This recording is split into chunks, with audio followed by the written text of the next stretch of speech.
Ilchot Rosh Chodesh, Halakha Dalet, dans l'écoute à la faute, c'est page 185. Vezeh Prinat Sod Kiddush HaChodesh. Et ça, c'est le principe du secret de ce que ça veut dire la bénédiction de la lune, c'est-à-dire la sanctification du mois. Shanu Tzrichim Bechol Chodesh Lekadesh HaChodesh. Chaque mois, on doit sanctifier le mois. L'Amshich HaPrina Shetiye Le'atid, pour attirer le principe qu'il y aura dans le futur.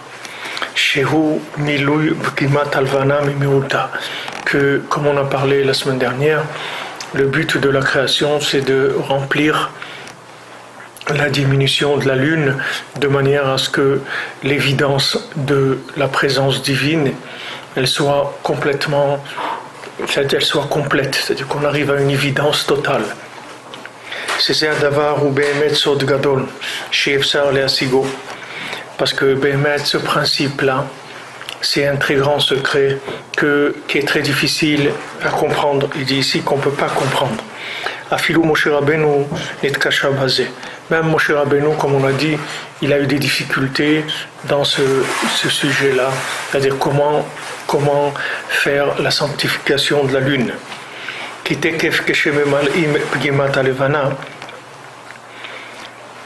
Parce que dès qu'on remplit la lune de son manque, que se révèle la royauté divine, son pouvoir, sa souveraineté plutôt, la souveraineté divine, qu'elle se révèle sur tous les habitants de la terre, et que l'honneur d'Hachem remplira toute la terre.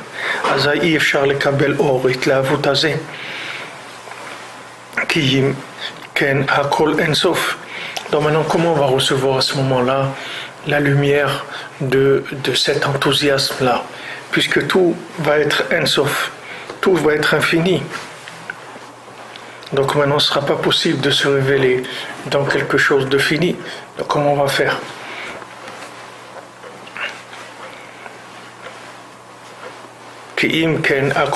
הכל אינסוף, ואי אפשר להתגלות מבידות, מבחינתי אפשר לשני מלאכים להשתמש בכתר אחד כנ"ל. C'est-à-dire que maintenant, il y a une contradiction. Même si maintenant on arrive, Be'ezrat Hashem, à ce que la lune, elle se remplisse complètement. C'est-à-dire qu'on arrive à qu'il y a une évidence d'Hachem dans tout ce qu'il y a dans le monde. C'est-à-dire qu'on puisse voir Hachem partout, dans tout, comme c'est Béhémet, mais on ne le voit pas parce que la lune est diminuée. Mais si maintenant on remplit la lune, c'est-à-dire on rend tous les réceptacles, on les rend évidents de la présence divine qu'il y a dans chaque réceptacle. Donc ça y est, c'est fini. Le monde, il est plein de la présence divine. Si le monde est plein de la présence divine, c'est fini les mesures, il n'y a plus de mesures. Donc comment on va faire? C'est-à-dire d'un côté, on dit on peut pas, deux rois, ils ne peuvent pas régner avec la même couronne. C'est-à-dire que maintenant, si on dit que dans les mondes supérieurs, il y a l'évidence d'Hachem, et dans le monde où on est maintenant, il n'y a pas l'évidence d'Hachem totale. C'est-à-dire il faut le chercher, il faut entretenir la recherche tout le temps, etc.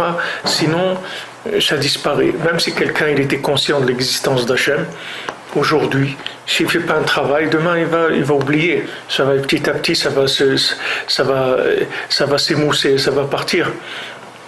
Comme Rabbeinu il rapporte dans Sirot Haran, Rabbeinu rapporte dans Sirot Haran, Ki ani yadati gadol Hashem, parce que moi je sais que Hashem est grand.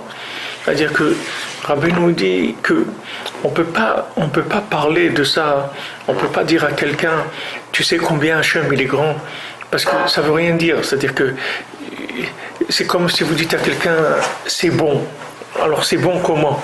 Qu'est-ce que veut dire c'est bon? On ne sait pas ce que ça veut dire. Quelqu'un dit c'est bon, comment? Comme un chocolat, comme un truc. C'est quoi ça veut dire c'est bon? Quand on dit à quelqu'un, voilà, moi, je ressens la présence divine. Qu'est-ce que ça veut dire tu ressens la présence divine? Décris, définis-moi, ce que c'est difficile. Alors Rabbeinu dit là-bas que même à soi-même, on ne peut pas se raconter comment on a ressenti Hachem hier. C'est-à-dire, si hier on a ressenti Hachem d'une certaine façon, aujourd'hui, à soi-même, on ne peut pas se le raconter. Donc on voit que ce sont des choses qui sont très, très, très fines, qui bougent beaucoup. Il y a beaucoup de... Là-dedans, c'est très, très relatif. Donc comment maintenant on va arriver à ce que maintenant il y ait une évidence d'Hachem totale dans le monde, et en même temps que le monde y reste, c'est-à-dire que le monde ne se détruise pas. Alors si tu dis maintenant qu'il y a une présence totale, alors ça veut dire présence de l'infini dans le fini, ça veut dire destruction de tous les récipients. Et si tu dis maintenant que non, les récipients vont rester, alors ça veut dire que c'est pas l'infini, c'est-à-dire que tu peux définir ça comme, disons, le maximum du récipient, mais ça veut dire qu'on va aller selon le récipient. On va pas aller selon l'infini. Et si on va selon le récipient, on va tomber dans le même problème. Celui qui a un petit récipient, on va voir un petit peu. Celui qui a pas de récipient du tout, va rien voir du tout. Donc, comment on va ranger ça? Donc, c'est un secret, c'est-à-dire on ne sait pas comment ça marche. On ne peut pas comprendre comment ça marche. Alors, qu'est-ce que va nous dire Rabbi Nathan?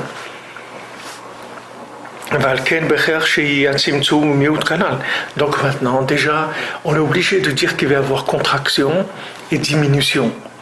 C'est obligé. On ne peut pas dire que maintenant ça va rester comme c'était avant. Impossible.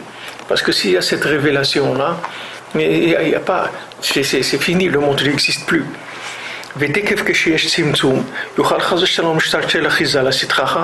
Maintenant, dès qu'on parle de Tzimtzum, alors il peut y avoir une emprise de la Sitra Achara, si on parle de Tzimtzum.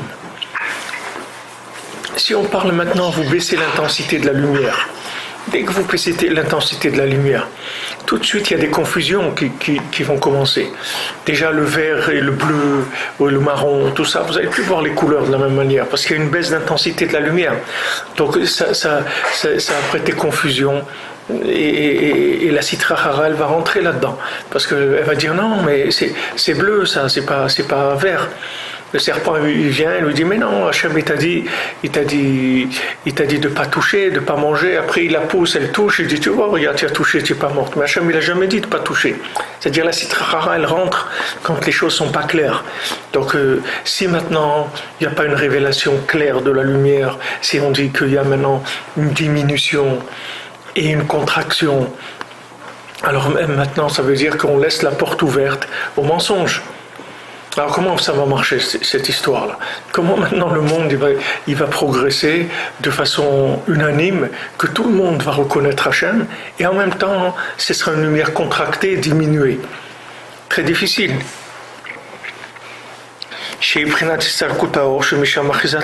Parce que maintenant toute la Sitra Achara, elle ne vit que de l'obscurité.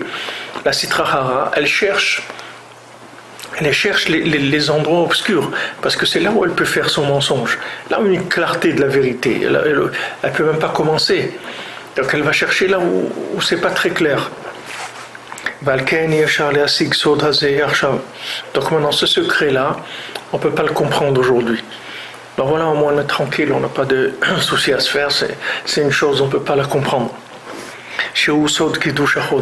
Ce sod-là, ce secret, c'est le secret de la sanctification du mois. C'est-à-dire de remplir la diminution de la lune. Que maintenant, il y aura une révélation de la royauté divine qui va se faire sur toute la terre. C'est-à-dire tout le monde, tout être humain sur terre, il va prendre conscience de la présence divine, tous les animaux, les plantes, les pierres, tout. Les quatre règnes, tout le monde va prendre conscience que Hachem existe.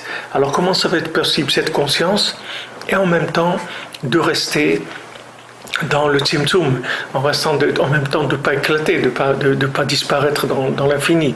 Donc ça existe un secret. Donc maintenant, il y aura un jour où il va y avoir la même lumière dans la lune que dans le soleil. Que maintenant, la lumière de la lune, c'est la révélation de la royauté, de la souveraineté d'Hachem. Meir Adensov Keorachama, ça va éclairer jusqu'à l'infini comme la lumière du soleil. Prinat Or Ein Sof, que la lumière du soleil c'est le principe de la lumière infinie.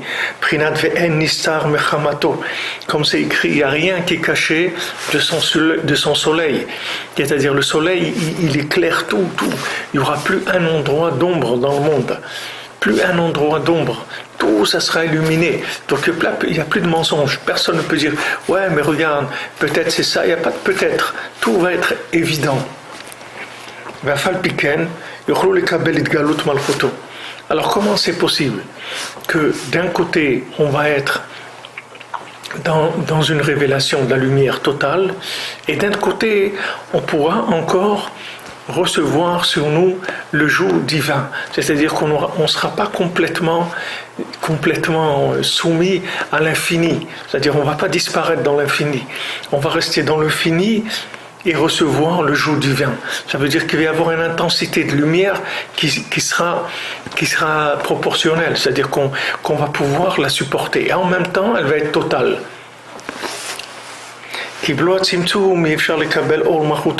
Parce que comme on a dit, s'il n'y a pas de contraction, il n'y a pas de possibilité de recevoir la lumière d'Hachem. Parce que si maintenant vous dites que la lumière d'Hachem, elle est infinie, et que maintenant je vais la recevoir entièrement, donc je vais disparaître. Tout celui qui s'approche de l'infini disparaît. Donc comment je vais faire? Vous avez Nadav et Avihu, les enfants d'Aaron à Cohen. Voilà, ils s'approchent, ils amènent le Kétoret, ça y est, tac, ils sont morts. Le Kohen Gadol, il rentre dans le Kodesh HaKodashim, Hachem il dit fais attention, parce que s'il y a le moindre problème là-bas, tu meurs tout de suite. Comment c'est possible? Maintenant, celui qui s'approche d'Aber et Aaron, Velo Yavo Kolet et la Kodesh, parle avec Aaron qui ne viennent pas tout le temps dans le Kodesh Kodashim, rien qu'à Yom Kippour, c'est tout, qui ne s'amuse pas à entrer là-bas dans l'année, sinon il va brûler. Alors d'un côté, on dit voilà, s'il rentre, il va brûler. D'un autre côté, on dit le but, c'est la révélation totale d'Hachem. Donc maintenant, il faut qu'on arrive à joindre ces deux choses-là, à les vivre ensemble. וזה הסוד אי אפשר להשיג, וגם משה רבנו תקשבו, אשר ראו הקדוש ברוך הוא, כזה ראה וקדש. Maintenant, ce sod-là, ce secret, on ne peut pas le comprendre. Même Moshe Rabbeinu, il n'a pas pu comprendre ça. Il n'a pas pu comprendre. C'est presque des opposés. C'est-à-dire, c'est presque deux choses opposées en même temps. C'est comme si vous dites la lumière, elle est allumée, elle est éteinte en même temps. Ou elle est allumée, ou elle est éteinte. Mais les deux en même temps, c'est très difficile. La porte, elle est ouverte et fermée. Elle est ouverte ou elle est fermée. Ou elle est ouverte, ou elle est fermée. Ça c'est pareil, c'est-à-dire si je dis qu'il y a révélation de l'infini de façon totale, alors ça veut dire que ça y est, il n'y a plus de mesure, puisque l'infini il n'y a plus de mesure. Et s'il n'y a plus de mesure, il n'y a pas de révélation, c'est destruction, c'est pas de révélation. C'est-à-dire que si maintenant Hachem il se révèle en tant qu'infini, tout le monde entier disparaît, c'est fini, il ne reste plus rien du monde. La matière elle n'existe plus, puisque tout élément, que ce soit l'homme, l'animal, le végétal ou le minéral, la différence entre une pierre et un Ben Adam, c'est qu'une différence d'intensité divine, c'est tout. Mais une pierre et un homme, c'est la même chose. Un homme, c'est de la terre. Un homme, il est fait avec de la terre, d'accord? Quelle est la différence entre un seau de terre et un être humain? Il n'y a aucune différence. La différence, c'est la présence divine qu'il y a dedans, c'est tout. Dans un être humain, il y a plus de présence divine que dans de la terre, à l'état de la terre. Donc maintenant, tout ce qu'il y a dans le monde, ça s'est fait par des degrés de révélation divine. Plus on monte et on raffine, et plus il y a une présence divine qui est forte.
ça s'arrête et que ça reprend.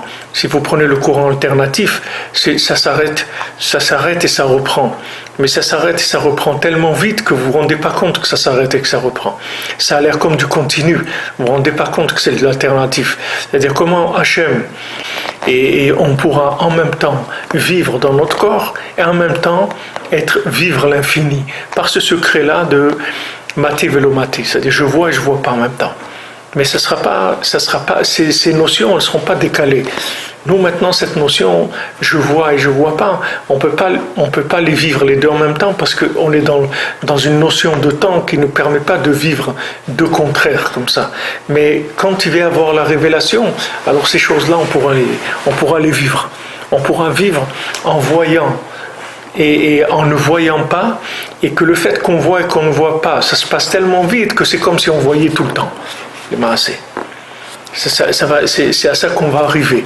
On va arriver mais en restant dans la mesure. En restant dans la mesure, c'est-à-dire en restant dans les notions de temps, d'espace, etc., comme on vit aujourd'hui. Il n'y aura pas de différence. Seulement dans le concept de l'infini, il sera total. C'est-à-dire on aura une connaissance d'Hachem totale par rapport à ce monde-là. Bien sûr, par rapport au monde d'après, ça n'a rien à voir. Mais par rapport à ce monde-là, on arrivera au maximum. C'est pour ça que Rabbeinu Akadosh, Rabbi Nachman, il a dit, Rabbi Nachman, il avait 38 ans, et il a dit, je dois partir, parce que je ne peux plus rester dans mon corps. Pourquoi Rabbeinu ne pouvait plus rester dans son corps? Parce que Rabbeinu, il est arrivé au maximum de ce qu'un homme il peut concevoir d'Hachem dans un corps. Donc beaucoup plus que ce que nous on va concevoir quand Mashiach va venir. Rabbeinu est arrivé beaucoup plus loin que ça, puisque Rabbeinu il a poussé jusqu'au maximum que s'il faisait un pas encore, il s'incluait dans l'infini. Donc Rabbeinu il a vu venir cette chose-là.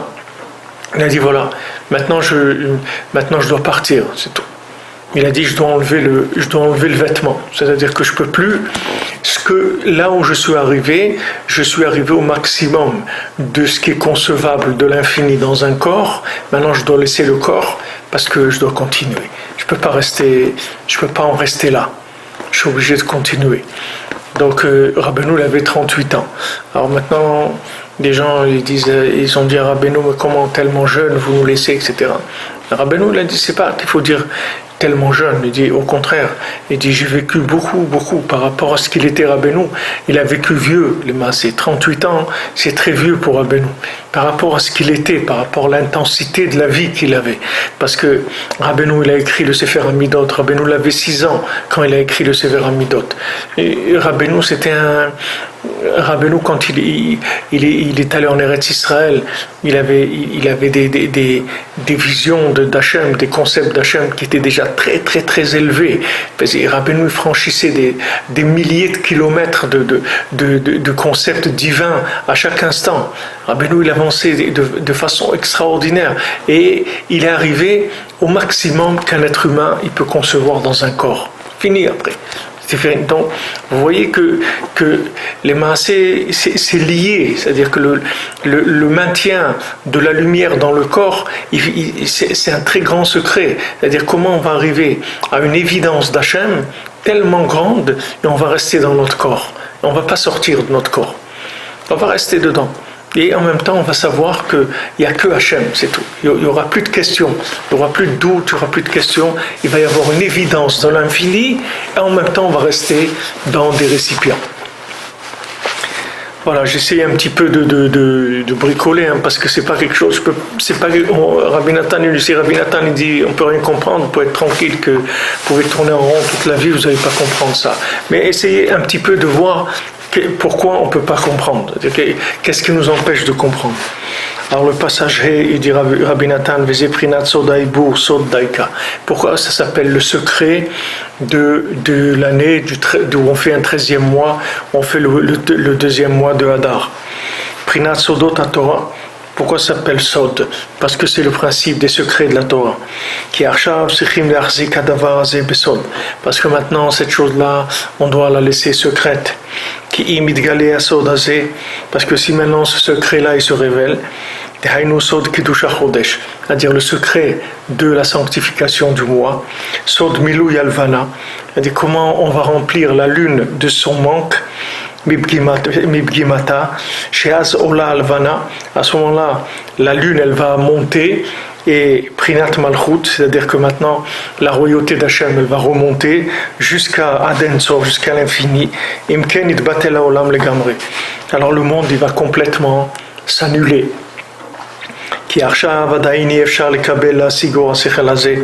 C'est pour ça qu'aujourd'hui, on ne peut pas encore comprendre la lumière de cette compréhension-là. Donc c'est obligé de laisser ça comme étant pour l'instant un secret. Maintenant ce sod, le secret, c'est ça même la contraction. Le secret, c'est-à-dire le fait que c'est un secret, c'est ça la contraction. J'allais dire d'avoir besod, que par le fait que cette chose-là, ça soit un secret, ça fait une contraction de la lumière. Et ça permet de révéler la royauté d'Hachem. Que ça, c'est le principe de la sanctification du mois. Et ça, c'est l'union de la tsniout, de la pudeur. La pudeur, c'est une très bonne mida, c'est un très bon, quelqu'un qui est pudique, c'est-à-dire qui fait attention dans ce qu'il dit, de ne pas révéler des choses qui soient trop fortes, de ne pas découvrir des choses trop fortes, d'être pudique, c'est-à-dire de laisser des choses cachées. Comme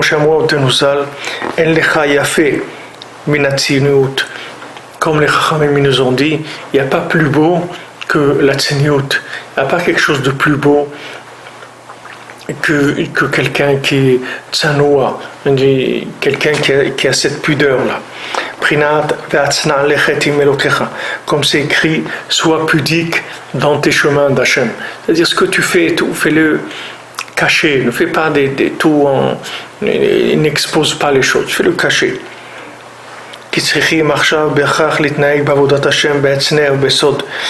C'est pour ça que maintenant, on est obligé de se comporter dans Avodat Hashem de façon pudique et de façon secrète.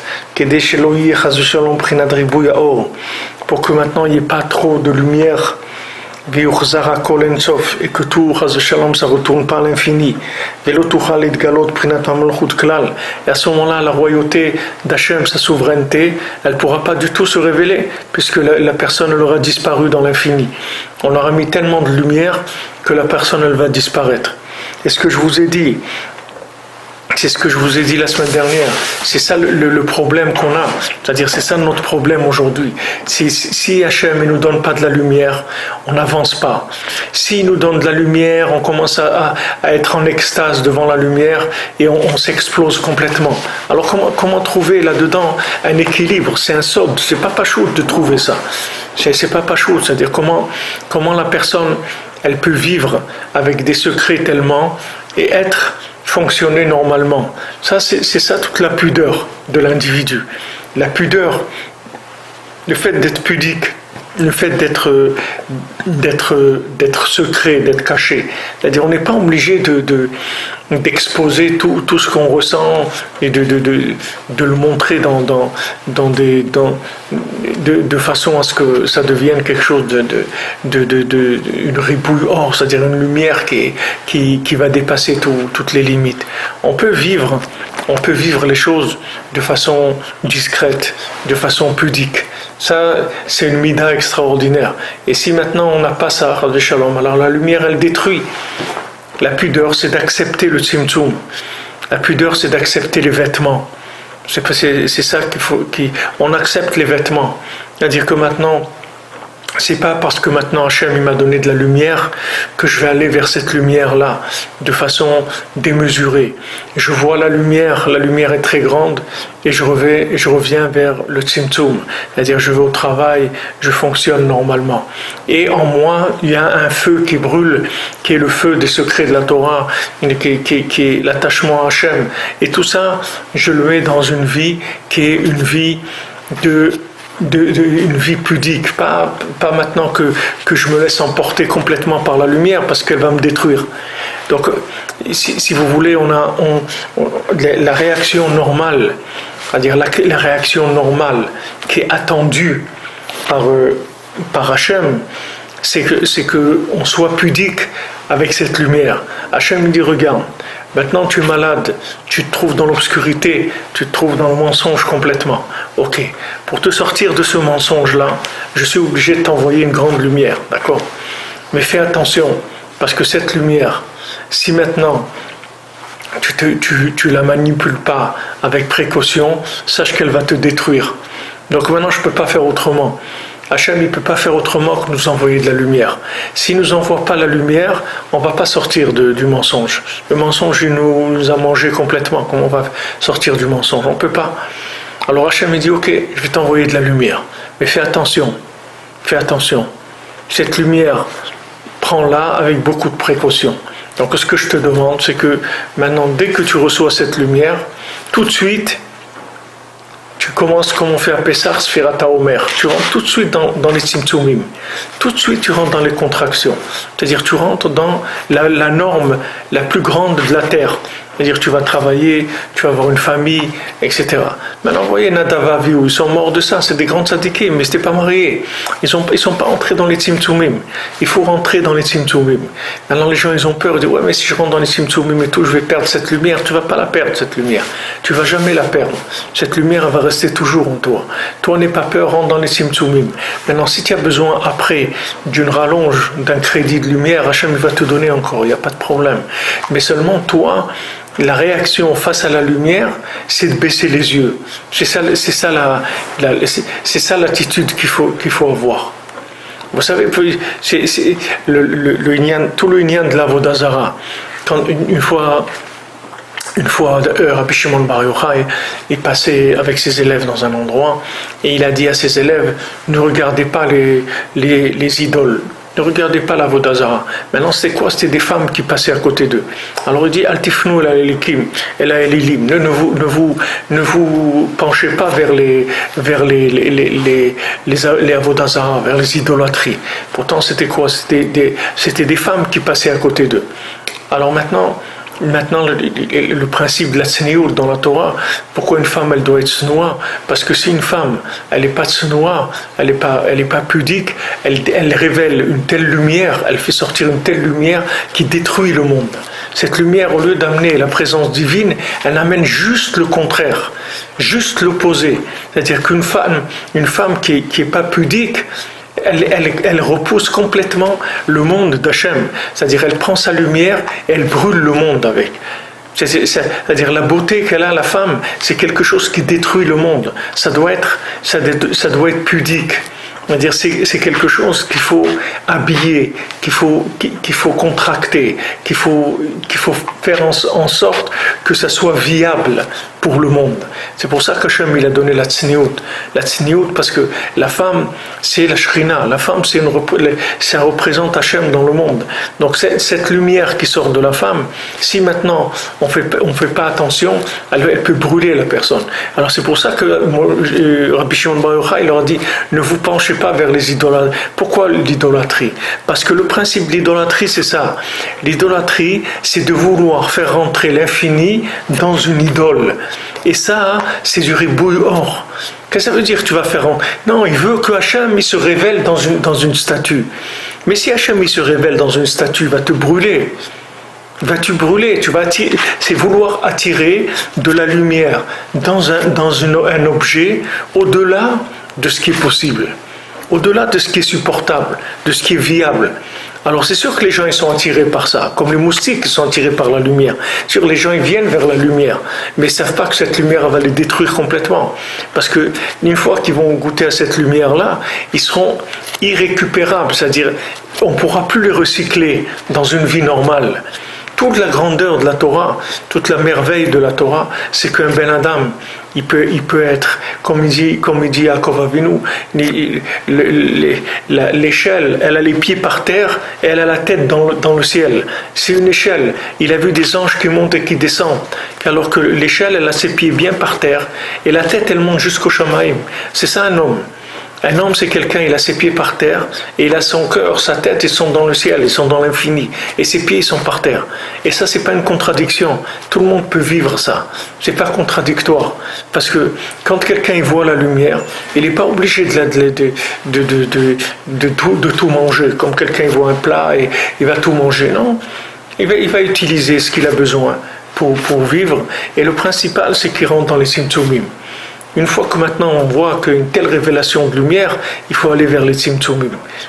Il faut baisser la tête, il faut baisser les yeux. Il ne faut pas regarder cette lumière. Il ne faut pas le regarder trop parce que ça fait mal aux yeux, ça abîme, ça détruit l'individu. Donc maintenant, en tant que Baal Tshuva, en tant que personne qui revient vers Hachem, qu'on soit des convertis ou des Baal Tshuva, c'est la même chose, c'est le même principe.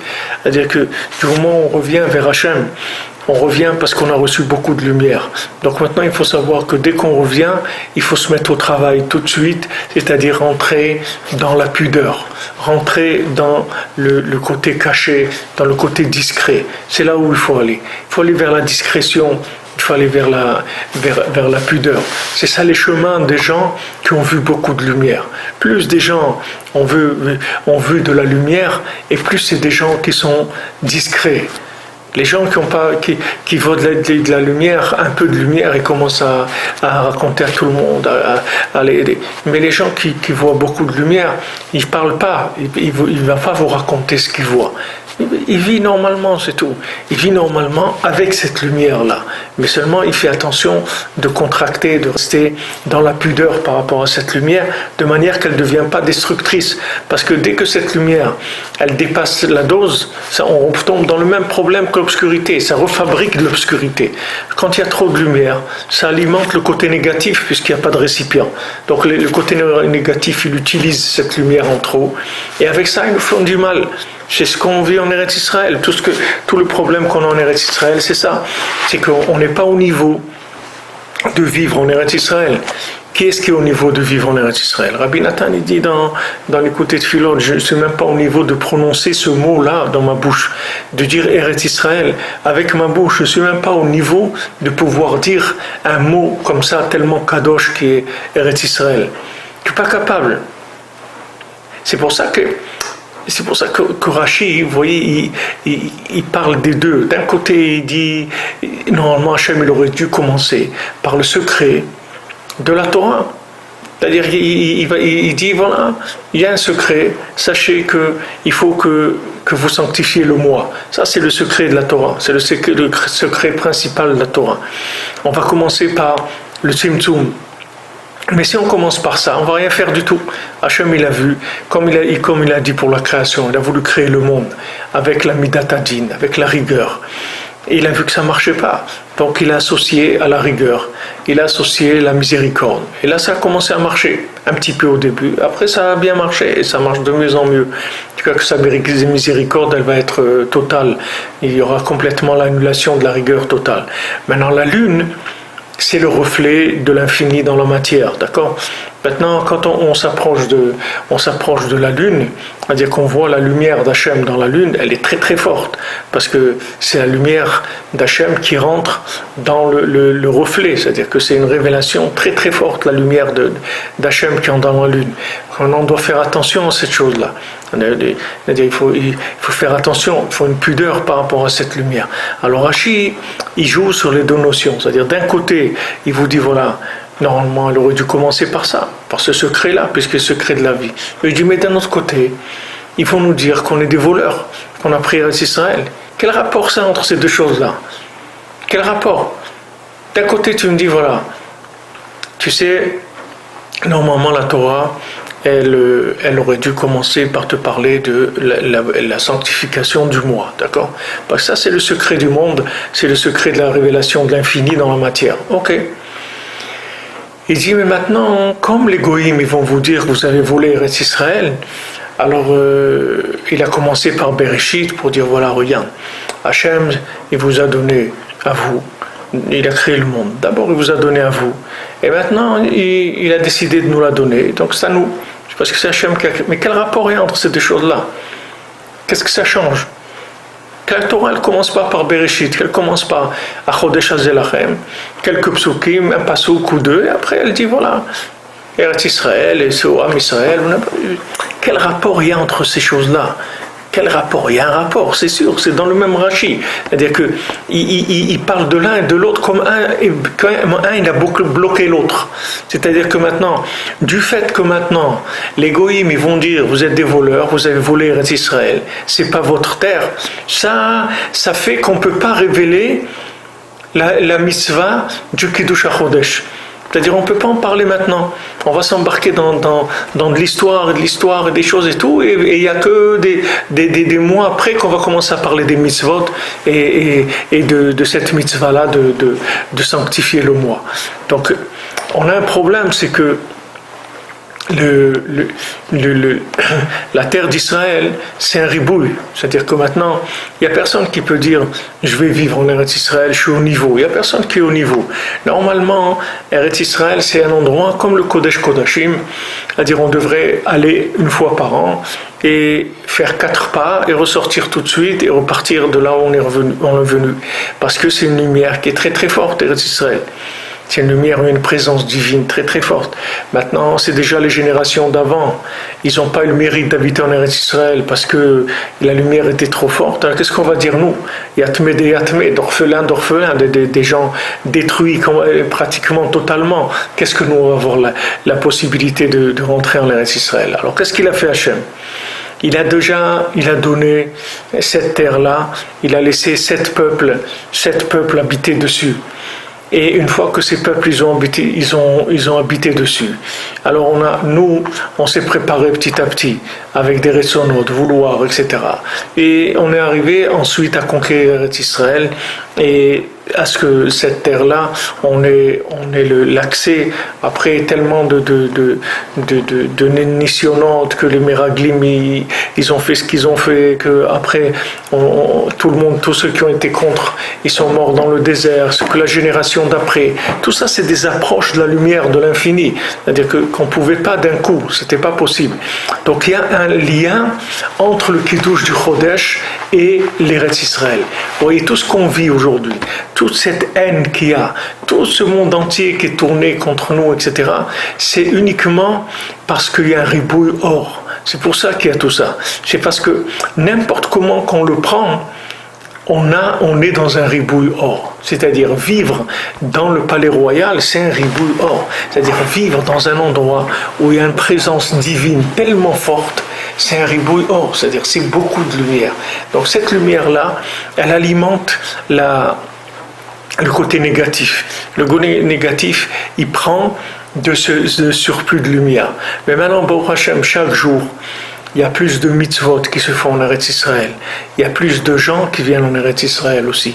Parce que chaque personne qui vient en Eretz Israël, c'est un tzimtzum, puisque maintenant on va partager le repas entre tous. Si maintenant on se trouve tout seul, alors le repas il est énorme, on ne peut pas manger tout ça, donc il va y avoir beaucoup de déchets, et les déchets, c'est la Sitra qui les prend. Maintenant, s'il y a chaque personne qui monte en Eretz Israël, elle fabrique un tzimtzum, c'est-à-dire elle vient, elle va fonder un foyer, elle va travailler, elle va faire des choses. Ça, elle va prendre sa part en Eretz Israël. Ça veut dire que maintenant, la lumière va être canalisée vers cette personne-là. C'est pas de la lumière qui est distribuée à tout le monde. Alors, plus maintenant il y a de gens qui viennent en Eretz Israël, plus la lumière, elle a des tzimtzumim dans lesquels elle peut rentrer. Et plus ça va calmer complètement la haine, ça va calmer les guerres, tout, ça va calmer tout, uniquement la présence du peuple juif sur sa terre, c'est tout. Non seulement ça va calmer, mais ça va permettre la révélation au monde entier de la présence divine.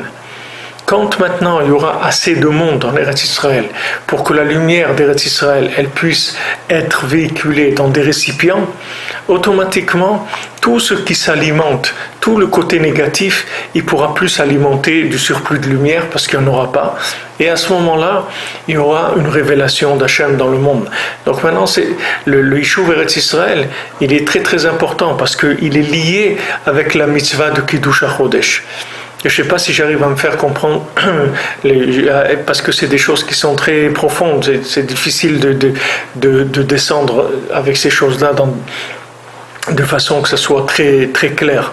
Mais ce que je veux dire, c'est que maintenant, même Moshe Rabbeinu ne comprenait pas ce sort de Kiddush HaChodesh. Ça veut dire que c'est quelque chose de très élevé, oui. Ça veut dire comment on fait pour révéler Hachem, qui est infini, dans le fini. Alors maintenant, comment on va prendre ça? On va prendre ça quand on va vivre en Eretz Israël et qu'on va nous dire vous êtes des voleurs. Alors quand maintenant on va habiter en Eretz Israël, on va nous dire qu'on est des voleurs. Et nous on va dire non, on n'est pas des voleurs, c'est Hachem qui nous l'a donné. Alors avec ça, on va faire que la lumière, elle va rentrer dans des tzimtzumim. C'est-à-dire qu'il va y avoir de la pudeur, il va y avoir de la discrétion par rapport à la lumière. Et une fois que la lumière, elle va être un peu tamisée, elle va être un petit peu discrète, alors là elle pourra se diffuser à grande échelle dans le monde. Et le monde entier prendra conscience qu'il y a Hachem partout là où il est. Et ça dépend beaucoup de combien le Ham Israël il fait de Torah et de mitzvot en Eretz Israël, mais aussi combien de gens ils viennent habiter en Eretz Israël. Il y a une mitzvah d'Yishuv Eretz Israël, Pashut, c'est-à-dire que quelqu'un vient habiter en Eretz Israël. Ça, c'est des tikkunim extraordinaires. C'est-à-dire chaque personne qui vient habiter en Eretz Israël, il empêche de la haine, il empêche des attentats. C'est pas qu'il va se battre, il va pas se battre. Il va juste canaliser la lumière de manière à ce qu'elle n'alimente pas le côté négatif, c'est tout. Du moment où la lumière elle vient dans un récipient de plus, ça y est, ça déborde plus. Vous comprenez, les Eretz Israël, elle déborde de richesse spirituelle. C'est-à-dire c'est un débordement total. De ça vient qu'il y en a qui font des mosquées, il y en a qui font des églises, il y en a qui font des trucs. Tout ça, c'est le débordement de la lumière. Maintenant, quand on va arrêter de laisser la lumière se propager comme ça, alors la lumière on va la canaliser, on va la mettre dans des récipients. Cette lumière elle va être beaucoup plus adoucie et à ce moment-là il n'y aurait plus toute cette haine, toutes ces guerres, toute cette violence, c'est fini, il n'y aura plus tout ça. Donc chacun qui vient habiter en Eretz Israël, il faut savoir qu'il est mamtik de dinim, il adoucit la rigueur. Les gens veulent mamtik de dinim, adoucir la rigueur. Il n'y a pas un plus grand adoucissement que ça. C'est-à-dire de venir habiter en Eretz Israël et de prendre la responsabilité de sa lumière. Prends la responsabilité de ta lumière, c'est tout. Tu ne peux pas laisser à quelques personnes gérer le patrimoine spirituel de tout le Ham Israël à quelques personnes. C'est beaucoup pour eux. C'est difficile. Combien les gens vont pouvoir faire? Combien de Torah? Combien de mitzvot? Combien de tzedaka? Combien ils vont pouvoir faire pour canaliser cette lumière? Alors chacun qui vient, il prend un petit peu le fardeau avec les autres, c'est-à-dire il prend un peu de lumière, il la canalise. Ça calme. Ça calme. Je vous promets que s'il y avait aujourd'hui 2 ou 3 millions de juifs qui montent en Israël, toute l'histoire du monde, elle changerait. Tout, c'est pas un Eretz Israël. Le monde entier, toute sa façon de voir les choses changerait. Parce que du moment où la lumière serait canalisée, il n'y aurait plus de débordement. S'il n'y a pas de débordement, tous les gens vont se mettre à leur place, c'est tout. Il n'y a personne qui va venir voler la lumière d'Eretz Israël. Chacun il va se mettre à sa place. Alors ça, Bezrat Hashem, c'est quelque chose de fondamental. Et on va voir, peut-être qu'il va parler ici de Rabbi Nathan qui va parler de ça, je ne sais pas. Mais ici, Min HaShamayim, je vois qu'il y a quelque chose qui est un rapport très évident entre Eretz Israël et le Kiddush HaChodesh, puisque c'est le premier Rashi de la Torah. Et si Rashi nous dit ça, ça veut dire que c'est sûr que ce sont des choses qui sont liées complètement. Que il aide l'autre. Et on a dû faire ça parce qu'on ne pouvait pas faire ça. On a dû parler d'Eretz Israël avant de pouvoir parler de Kiddush HaChodesh, parce qu'il y a un problème à régler avec la lumière avant de pouvoir entrer dans ce secret-là. Alors maintenant, il dit ici Rabbi Nathan, Vezeprinat Tfila Belachash. C'est pour ça qu'on fait la Tfila. Aussi, on fait la tfila à voix basse. La Amida, on la fait à voix basse. Quelle idée à tfila, l'idée Ikar, Aliota, Azola, Malchut, Ad Ensof. Parce que maintenant, la prière, c'est le Ikar de la montée de la Shrina, du pouvoir d'Hachem jusqu'à l'infini. C'est-à-dire que quand quelqu'un vient prier, ça veut dire qu'il n'y a pas une plus grande reconnaissance de l'existence d'Hachem que de prier. quand quelqu'un vient prier Hachem, ça veut dire qu'il a reconnu Hachem. Donc le pouvoir d'Hachem, il se révèle. C'est pour ça qu'il faut faire ce tikkun-là de la prière. Ce tikkun-là de la prière, il faut la faire à voix basse. C'est-à-dire on fait la Hamida, on la fait à voix basse. Le Prinat Sod Kiddush HaChodesh Sod Daika. C'est pour ça que c'est le secret du Kiddush HaChodesh, c'est-à-dire c'est un secret, précisément un secret. Quand une fois quand j'étais Bachour, j'avais été faire une bodédoute avec des Breslevers, et je voyais que ces Breslevers-là, il y avait qui criaient. Ils criaient dans la bodédoute, la nuit, comme ça, on était dans la forêt, et ils criaient. Alors moi aussi, je me suis mis à crier. Mais quand même, après, j'ai demandé à Rav Levitzra qui dit le nien de crier dans la bodédoute et tout. Alors il nous a dit, on était plusieurs avec le Rav Besançon, il nous a dit que quand on crie pas dans la bodédoute, on a des meilleurs résultats. On a des meilleurs résultats quand on ne crie pas. Même si c'est écrit Vaïtzako et Hachem qui sont criés vers Hachem, c'est le cri du cœur, c'est pas le cri de la voix. La voix, il faut faire à voix basse, c'est-à-dire discrètement. Il ne faut pas commencer à faire, comme ils disent en hébreu, partsuyot, c'est-à-dire se laisser étaler les choses. Il faut faire les choses avec de la finesse, avec de la tsniout, avec beaucoup de tsniout, beaucoup. בבחינת סוד קידוש החודש סוד דייקה, כדי שלא יוחזר הכל אין סוף, pour que tout ça revienne pas vers l'infini, חס ושלום.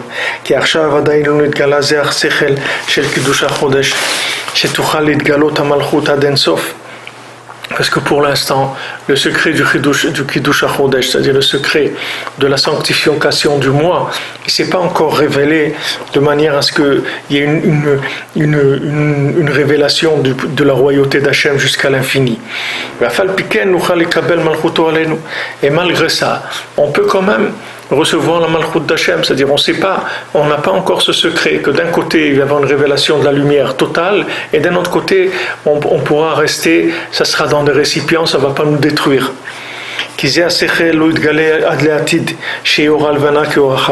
Parce que cet esprit-là, c'est-à-dire cette compréhension, ce statut, cette approche-là, elle ne sera possible que dans le futur, quand maintenant la lumière de la lune elle sera comme la lumière du soleil.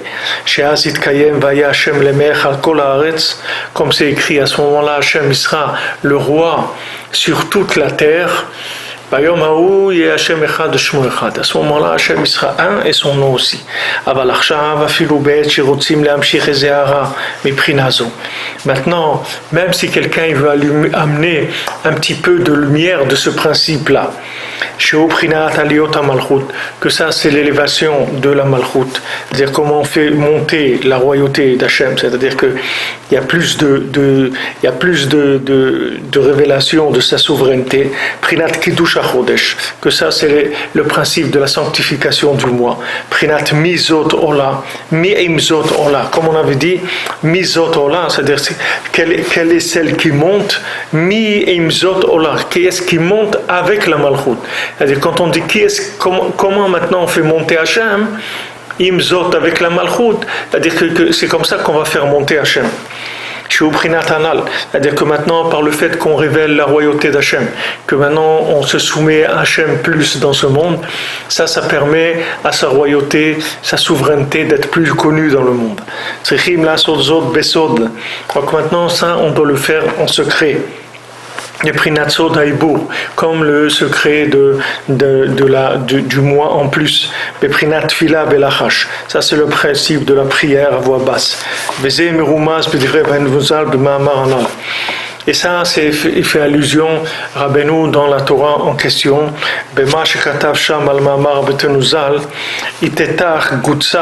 Gechin Ulchishla. Rabbeinu dit là-bas, il amène le Chazal qui dit, Itetach Gutsa, si ta femme elle est naine, si ta femme elle est petite, Gechin, plie-toi, courbe-toi, Ulchishla, et par lui courber. C'est-à-dire que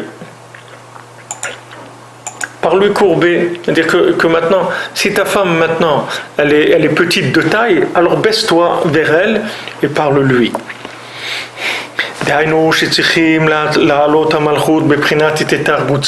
C'est-à-dire que maintenant, on doit faire monter le pouvoir d'Hachem, qui est la femme qui est petite.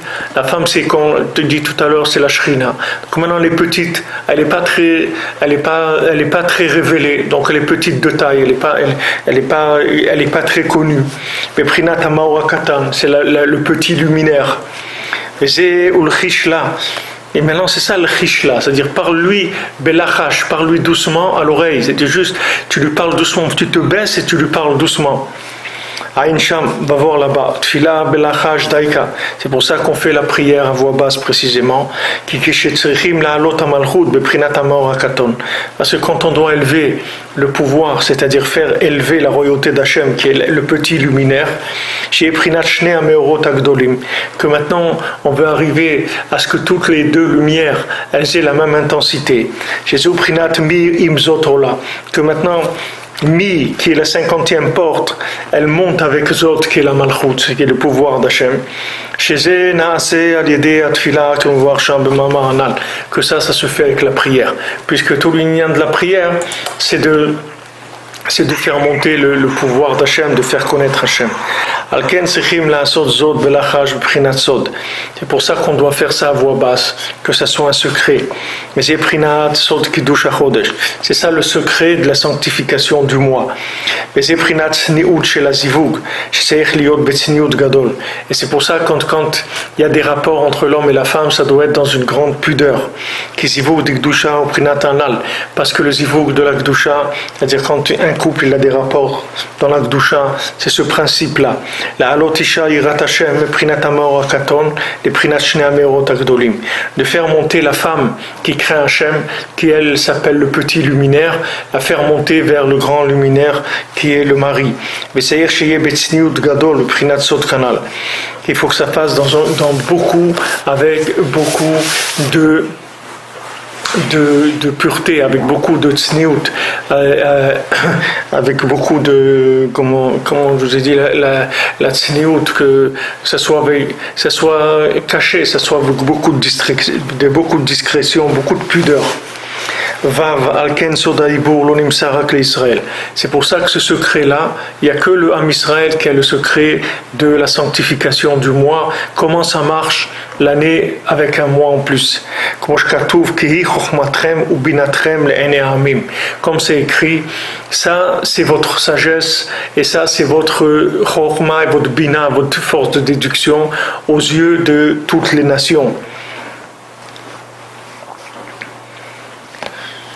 Et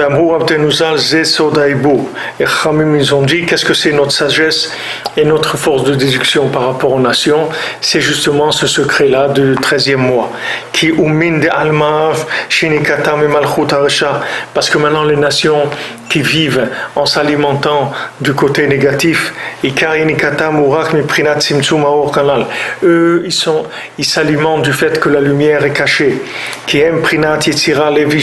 Parce que eux, ils font des créations vers le mal, c'est-à-dire que le fait que maintenant c'est obscur, alors dans l'obscurité, ils créent des principes qui sont négatifs. Prinat tipshotlev, qui sont des bêtises, de la folie. Prinat orlatlev, qui est le cœur qui est bouché. Donc l'esprit, il est fou et le cœur est bouché. Donc maintenant, comment on va leur révéler ce secret-là? On ne peut pas. Parce que les nations ne peuvent pas recevoir cette lumière-là. Parce que nous, les Bnei Israël, on a eu le mérite de recevoir la Torah et les mitzvot, qui sont des récipients et des mesures. Que tout ce qu'on fait comme Torah et mitzvot, c'est pour faire des récipients, pour recevoir la divinité. Que c'est en même temps on voit et en même temps on voit pas, de façon à ce qu'on puisse recevoir tout le temps sur nous la royauté divine. Et la même chose, c'est-à-dire on va recevoir ça et en même temps on va se maintenir de manière à pas s'annuler complètement. Parce que si maintenant la lumière elle est trop forte, on va complètement se disparaître. Donc il y a besoin de récipients, c'est-à-dire de faire des contractions. C'est-à-dire que maintenant, on doit rester dans notre corps jusqu'au moment où on va rendre le gage à Hachem. Le gage, c'est notre neshama.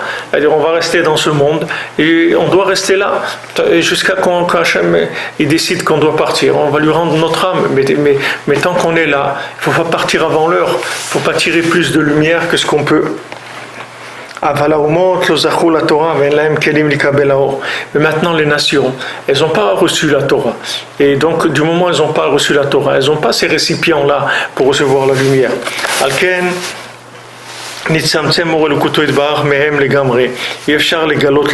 c'est pour ça que la lumière d'Hachem, elle est très contractée chez eux. Maintenant, on ne peut pas venir leur faire une révélation comme ça.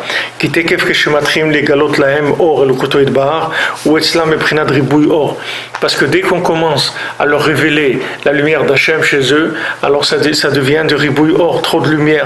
Il y a des zénith batela or les gamré qui adoua. Que ça annule la lumière complètement. C'est ça qui fait disparaître la lumière. C'est quand il y en a trop. Donc ils sont loin d'Hachem, parce qu'ils n'ont pas cet esprit-là, cette compréhension chez Oprinat Soda Ibour, qui est le secret du rattrapage du temps en ayant un mois supplémentaire. Donc ça c'est valable pour les nations, mais c'est valable aussi pour tous les gens qui font tchouva, c'est la même chose. Nous quand on a fait tchouva, on est des goïms, on est comme des goïms, ça veut dire que maintenant nos récipients, c'est des récipients de goïms, c'est pas des récipients de juifs.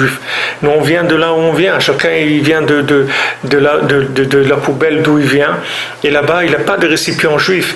Donc maintenant c'est pour ça que dès que maintenant on nous a révélé la lumière et dès que maintenant on nous a montré la grandeur d'Hachem, la grandeur du tzaddik, tout ça il faut rentrer tout de suite dans beaucoup de discrétion et beaucoup de pudeur.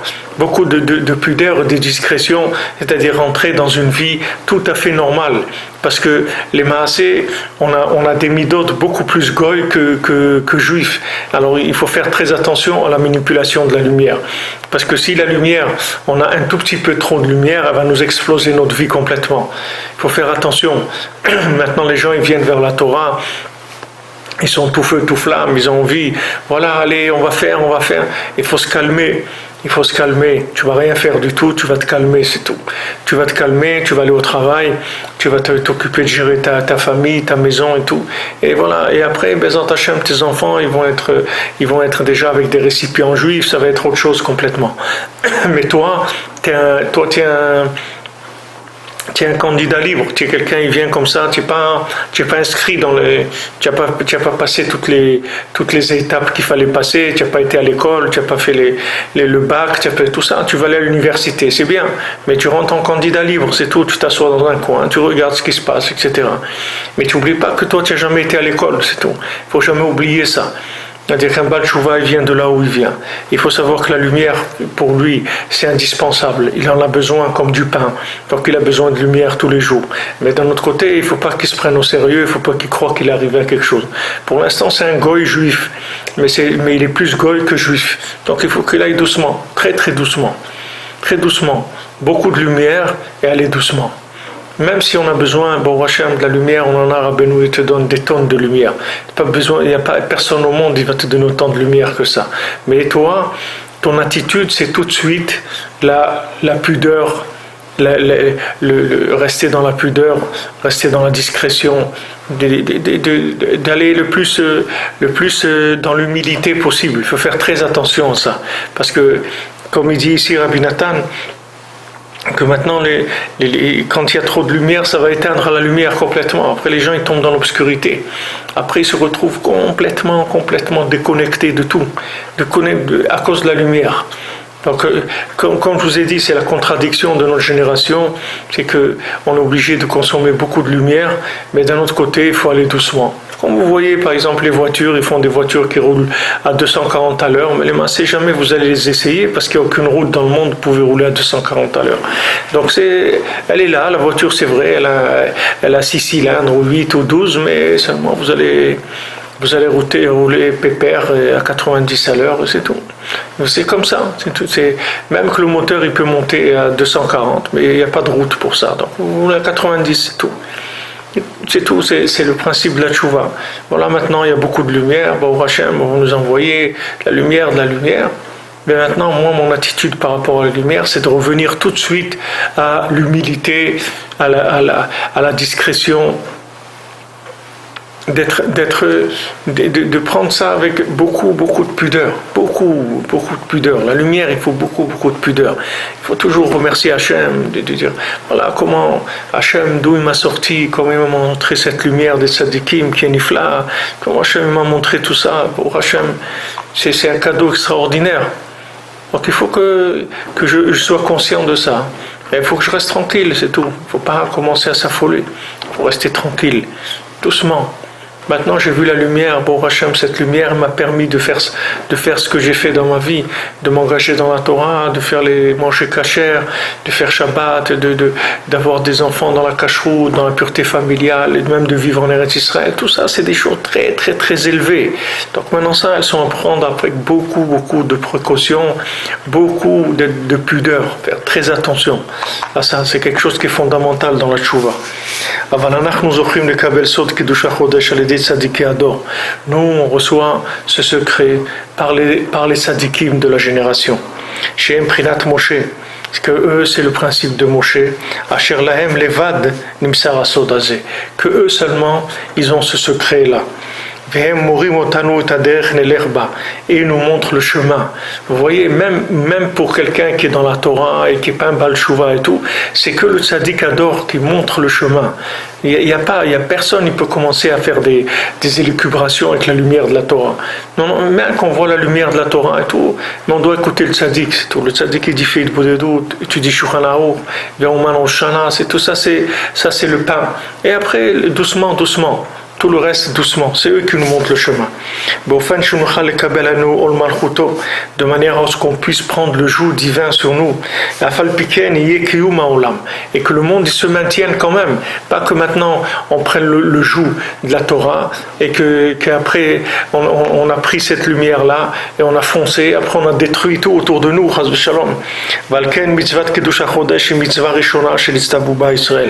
pour ça que la première mitzvah qu'on a reçue, c'est de sanctifier le mois. C'est parce que, comme on l'a dit avant, ça c'est inclus, c'est le principe général de toute la Torah. Qu'on ait la force avec ça de révéler la royauté, la souveraineté divine au monde entier. Et malgré ça, le monde il va quand même se maintenir. Comme ce sera dans le futur. C'est pour ça que toute la sortie d'Égypte, elle dépendait de ce principe-là. Comme c'est écrit là-bas dans la paracha du Chodesh, du mois de sanctification, dès que Hachem il a voulu sortir le peuple juif d'Égypte, Azaï Gila le Moshe Rabbeinu Sod Kiddush HaChodesh. Tout de suite, il a révélé le secret de la sanctification du mois. Vesham Neemar Inyan Yetziat Mitzrayim. Et là-bas, ça parle de la sortie d'Égypte. Ki Ikar Kol HaGaluyot. Parce que tous les exils qui sont inclus dans l'exil d'Égypte, comme Oshamo Abdenuzal ou Rakali Prinat Hanal. C'est uniquement par ce principe-là. C'est par le fait que la royauté d'Hachem ne s'est pas encore révélée dans le monde. Et maintenant, les nations qui sont l'obscurité, qui sont le pouvoir négatif, le pouvoir qui profite du manque de lumière. Alors, ceux-là, ils ont le pouvoir, ils ont la souveraineté sur le Ham Israël. Que maintenant, d'où ils viennent? Ils viennent du fait qu'on est obligé de réduire. Pour pouvoir supporter la lumière, on est obligé de réduire, de contracter la lumière. Alors eux, ils profitent que comme on contracte la lumière, alors ils profitent d'essayer de nous embarquer avec des mensonges. C'est ça la galoute de Mitzrayim. Ça veut dire qu'on était dans l'étroitesse, qu'on était obligé de passer par cette étroitesse-là. Sinon, on n'aurait jamais pu se rapprocher d'Hachem, on n'aurait jamais pu recevoir la Torah. C'est pour ça que maintenant, regardez, dit Rabbi Nathan, le Ikar de la Géoula, le Ikar de la délivrance, elle va se faire par le secret de la sanctification du moi. C'est-à-dire ce qu'on mérite grâce au tzaddik de la génération, qui est le principe de Moshe Rabbeinu, les Asik Sodanal, que lui, il va nous permettre de comprendre ce secret-là. Ech le galot or el okuto idbarar, badarga ou bemida. Il va nous apprendre à révéler la mesure d'Hachem, la lumière d'Hachem, de façon mesurée et de façon aussi progressive, c'est-à-dire proportionnelle et mesurée, c'est-à-dire en quantité, pas trop, et aussi en progression, pas trop vite, pas trop de quantité et pas trop vite non plus. Que c'est ça qui va révéler la connaissance d'Hachem à tous les gens sur la terre. Vous comprenez ce qu'il dit ici? Regardez, il dit maintenant c'est la contraction qui va révéler la lumière. On l'a vu la semaine dernière aussi, on a lu la même phrase de ça. Il dit ici, Velo yé prinat itgalut montrou klal al ken amar et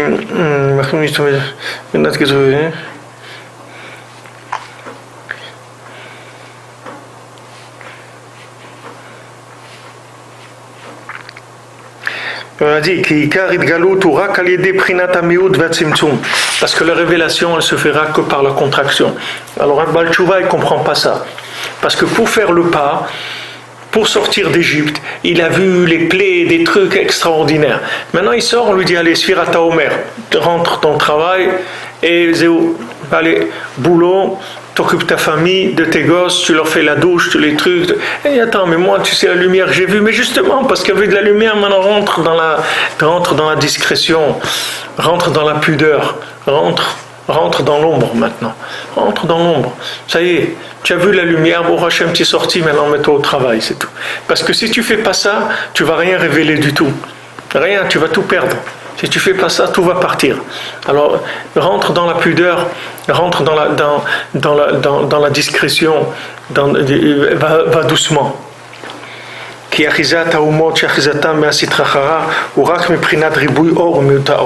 Parce que maintenant toute l'emprise des nations sur nous, regardez tout l'exil qu'on vit, regardez ce qu'on est en train de vivre, tout en Eretz Israël, les médias dans le monde, en France, en Amérique, partout, regardez comment le monde entier il nous voit, comment le monde entier nous méprise, comment le monde entier il nous haït. D'où ça vient tout ça? Ça vient uniquement du ribouille or et du miout or. Où il y a trop de lumière, où il n'y en a pas assez. C'est tout. Ou c'est trop obscur, ou c'est trop lumineux. C'est tout. C'est ça qui fait ça. Parce que si c'est trop obscur, c'est le mensonge. Si c'est trop lumineux, c'est l'alimentation du mensonge. C'est-à-dire que s'il y a trop de lumière, j'alimente le mensonge. S'il y a trop d'obscurité, j'alimente le mensonge. Les deux, ça amène le mensonge. Ça donne le pouvoir au mensonge. Kiribouya or ou amiout. Parce que quand il y a trop de lumière, ça veut dire qu'il n'y en a pas du tout, puisqu'il y en a trop. C'est-à-dire que quand il y en a trop, il y en a pas. Comme si vous avez 3 stylos, vous allez avoir, après vous allez chercher, vous allez même pas trouver un. Quand vous avez un stylo, vous le gardez, faites attention. Vous en avez 3, faites pas attention, vous n'en avez plus du tout. Quand il y a trop, il n'y a rien après.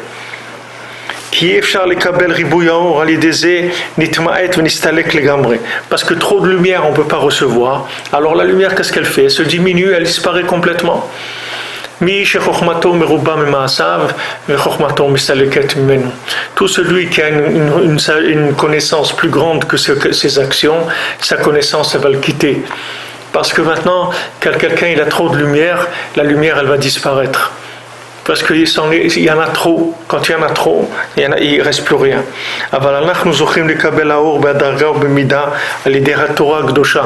Mais nous, on a le mérite de recevoir la lumière grâce à la Torah qui nous donne des mesures de temps, d'espace, de quantité. C'est que ça, c'est que des mesures. Comme on dit, Rabbeinu dit que toute la Torah, tous les mitzvot, c'est des mesures. Il n'y a pas une mitzvah qui est pas avec du temps, de l'espace, des quantités, des trucs. Ça n'existe pas. Toutes les mitzvot, vous prenez une par une, 613 mitzvot, vous voyez que soit on traite avec un élément du temps, de l'espace, de quantité, de volume, mais c'est toujours avec ça. Toute la Torah, c'est que ça. Que ça permet de révéler Hachem dans le monde entier. Et malgré ça, le monde il va se maintenir en connaissant Hachem dans des récipients. Que ça, c'est le principe du secret de la sanctification du mois. À ce moment-là, quand il va y avoir une révélation de la lumière qui va se faire dans des proportions démesurées, alors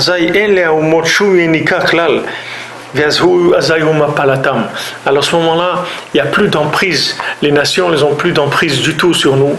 Et à ce moment-là, elles tombent. Tout le mal qu'il y a dans le monde, il tombe. Pourquoi ? Parce qu'on ne l'alimente plus.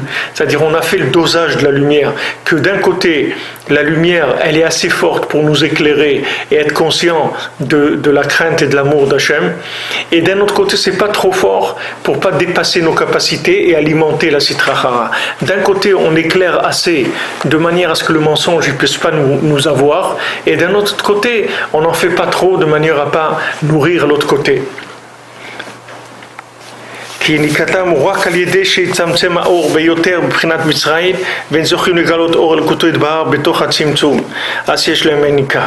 Parce que maintenant d'où ils s'alimentent, soit maintenant il y a trop de lumière, soit il n'y en a pas assez, et à ce moment-là ils commencent à faire la fête parce que il n'y a pas de révélation d'Hachem, donc ils font la fête et qu'il n'y a rien, et parce qu'il n'y a pas eu de révélation dans les Simtsumim. Les Simtsumim ils sont tellement forts, l'obscurité, qu'ils commencent à faire la fête. Et on ne peut pas leur révéler la lumière d'Hachem, qui est Zaïd Batlou le Gamré, parce que si maintenant on leur amène la lumière d'Hachem comme nous on la voit, alors on risque de les annuler complètement. Ils n'ont pas de récipients. Maintenant, quand on révèle Hachem grâce à la Torah aux mitzvot, que ça c'est la sanctification du mois. Ça va annuler toute leur emprise, toute l'emprise qu'ils ont, tout le pouvoir qu'ils ont sur nous, tous les pouvoirs négatifs, ils sont annulés. Et à ce moment, on sort de l'étroitesse, on sort de l'Égypte, que l'Égypte ça inclut tous les exils. On va tirer la lumière du futur, au moment où toute la lumière d'Hachem va se révéler à tout le monde. Et le monde il va se maintenir, que ça c'est le sens du Kiddush HaChodesh, le secret, comment en même temps on est dans le temps et comment en même temps on révèle l'infini. Alors donc jongler entre ces deux notions-là, c'est possible que si maintenant en même temps on a la lumière et on rentre dans des Tzimtzumim. Donc maintenant il faut savoir que nous, comme je vous ai dit, le fait qu'on vient de très loin et qu'on est passé par là où on est passé, il y a une volonté d'Hachem que ça soit comme ça. Et maintenant, il faut entrer, nous, dans l'écart, dans les Tzimtzumim. C'est-à-dire entrer dans des valeurs qui soient des valeurs de construction, c'est-à-dire aller construire un foyer, construire une famille, avoir des enfants, avoir des petits-enfants, les marier, les aider à grandir dans la Torah, les aimer, leur faire aimer la Torah. C'est ça le but d'un Baal Tshuva. Le Baal Tshuva, c'est pas de lui devenir un feu d'artifice. Le but d'un Baal Tshuva, c'est de construire quelque chose. C'est là où il aura, avant d'aller pour révéler la Torah au monde entier. D'abord, il doit le révéler chez lui, la Torah, chez sa femme, chez ses enfants, ses petits-enfants. C'est là où il doit éclairer. Après, si quelqu'un il a des pouvoirs pour plus, Hachem lui donne, il peut faire plus. Mais déjà, là-dedans, il doit s'investir. Travailler, amener une parnassa à la maison correcte, que dans la maison, il manque de rien. Se marier, ça c'est sûr. Amener, fonder un foyer, avoir des enfants. C'est ça la Torah. La Torah, c'est pas l'extase devant de la lumière. Ça fait que alimenter la Sitra Achara, c'est tout. C'est-à-dire que maintenant, la personne, elle doit s'engager dans du concret. Il faut concrétiser la lumière, il faut en faire quelque chose de constructif, quelque chose de positif, quelque chose qui va se maintenir. Quand vous construisez un foyer avec des enfants, quand vous construisez dans la Torah, vous avez laissé quelque chose, vous avez fait quelque chose de votre vie. C'est pas de l'extase devant la lumière. L'extase devant la lumière, ça alimente la Sitra Achara. C'est ça qui fait que ils ont pouvoir sur nous. C'est ça qui fait qu'ils ne nous laissent pas bouger. On n'a pas le droit de se défendre, on n'a pas le droit de rien. Rien, si on se défend, on nous dit qu'on est des assassins, parce qu'on se défend. Et ceux qui nous tuent, ça, c'est normal. C'est normal, ça, on ne parle pas de ça, c'est pas la peine d'en parler, tuer des juifs, c'est normal, on a vu ça, il y a eu 6 millions, un truc et tout, c'est normal. Mais maintenant qu'un juif il se défende, ça c'est pas normal. Un juif qui veut se défendre, ça ne marche pas, c'est un assassin. Un juif qui veut se défendre, c'est un assassin. D'où ça vient ça? Ces mensonges-là, d'où ça vient, cette vision-là, tellement basse, tellement bête, tellement folle? Ça vient du fait qu'on les alimente parce qu'il y a trop de lumière. On vient avec trop de lumière. Cette lumière-là, elle se déverse au-delà des récipients et elle alimente la folie. Elle alimente le mensonge, elle alimente la folie. Ou bien parce que les gens, ils ne sont pas de Torah, ils sont des juifs goïs, c'est-à-dire qu'ils vivent comme des goïms. Alors ces juifs qui vivent comme des goïms, eux aussi, ils alimentent la Sitra Achara par quoi? Par l'obscurité. C'est-à-dire que c'est des gens qui émanent de l'obscurité. Quand un juif il se comporte comme un goy, alors c'est de l'obscurité. Parce que maintenant, il est en train de cacher la divinité qui est en lui. Et alors ça alimente le mensonge. Il y a deux côtés, comme il a dit ici Rabbi Nathan, il y a deux façons d'alimenter le mensonge. Soit quand on cache la vérité, quand on cache son judaïsme, quand on cache la Torah, qu'on ne fait pas la Torah, qu'on vit comme un goy, à ce moment-là, on cache la vérité au monde. Ou soit on est engagé de façon tellement forte qu'on fait du ribouille et on alimente la Sitra Achara. Il y a deux axes par lesquels on alimente la Sitra Achara. Maintenant, le Kiddush Chodesh, il est fait pour régler ça, pour régler ces intensités-là. Mais ça, c'est le tzaddik qui donne, c'est le tzaddik Ador qui donne la mesure, qui nous donne, comme il dit ici, eux nous montrent le chemin à prendre. Donc le chemin à prendre, que Rabbeinu, il nous a donné le chemin à prendre, il a dit doucement, doucement. Voilà. C'est ça le chemin que Rabbeinu nous a donné, doucement, doucement. Je vais vous envoyer tellement de lumière que maintenant il faut faire doucement pour gérer cette lumière, pour pas que Reçu Shalom, elle alimente l'autre côté. Alors, Bezrat Hashem, Shabbat Shalom Lekulam, et passez un très bon Shabbat dans la joie, Bezrat Hashem, avec beaucoup de bonnes choses, de bons moments, et on se retrouve à l'antenne, Bezrat Hashem, dimanche. Shabbat Shalom.